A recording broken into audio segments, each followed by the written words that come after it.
आज का अपना टॉपिक है मूल प्रभाज या मूलांश मूल भिन्न। चलिए समझते हैं। मूल प्रभाज समझने के लिए सबसे पहले एक कॉन्सेप्ट क्लियर होना जरूरी है। मान लीजिए हमारे पास कोई कंटेनर है, इसमें क्या भरा हुआ है? जल भरा हुआ। ठीक है, इसमें ऊपर से हमने क्या डाल दिया? चीनी डाल दिया।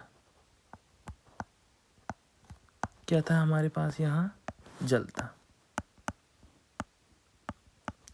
तो जल और चीनी में ज़्यादा मात्रा में कौन है? जल है। तो जल आपका क्या कहलाया? विलायक। विलायक। चीनी क्या कहलाएगी आपकी? चीनी आपकी कहलाएगी विलय। फिर आपको ज्ञात होगा कि विलय और विलायक दोनों से मिलके क्या बन जाएगा आपका? विलयन। ठीक है, हम यहाँ पर मान लेते हैं विलायक के मोलों की संख्या Na। ठीक है, और विलय के मोलों की संख्या को हम मान लेते हैं Nb। करेक्ट। तो विलयन के मोलों की संख्या कितनी निकल के आएगी? Na प्लस Nb आएगी। तो मोल प्रभाज क्या हो जाएगा विलय का? विलायक का देखो पहले। विलायक का मोल प्रभाज हम निकालते हैं। विलायक का मूल प्रभाज, और मूल प्रभाज को हम किससे दर्शाते हैं? x से। यहाँ पर हमने क्या माना? बेस में a, तो यहाँ भी क्या मान लेंगे? a। x से बराबर कितना होता वो देखेंगे। विलायक के मोलों की संख्या कितनी है? Na।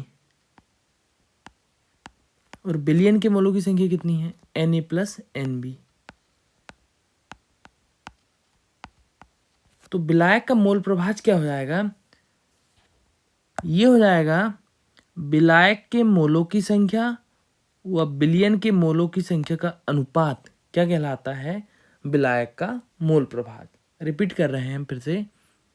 विलायक के मोलों की संख्या व विलयन के मोलों की संख्या का अनुपात क्या कहलाता है? विलायक का मोल प्रभाज कहलाता है। अब चलते हैं आगे की तरफ। विलय का मोल प्रभाज क्या होता है? विलय का मोल प्रभाज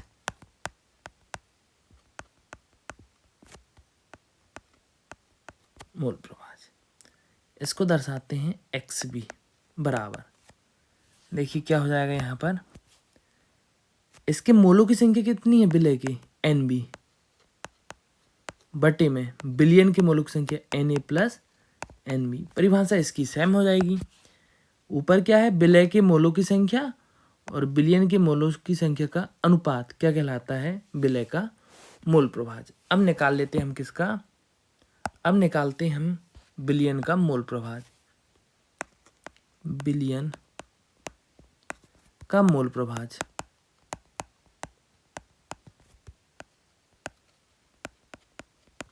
दोनों को जोड़ देंगे हम। XA प्लस XB बराबर XA का मान कितना है? Na बटे में Na प्लस Nb। XB का कितना है? Nb Na plus Nb। ठीक है, XA प्लस XB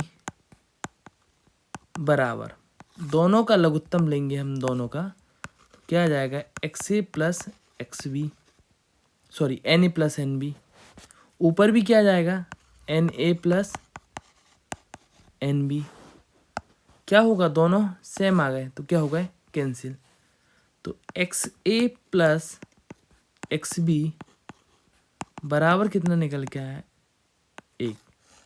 तो विलयन का मोल प्रभाज कितना होता है? 1 होता है। तो यहाँ लिख सकते हैं हम, अतः किसी भी विलयन का मूल प्रभाज मूल प्रभाज 1 होता है।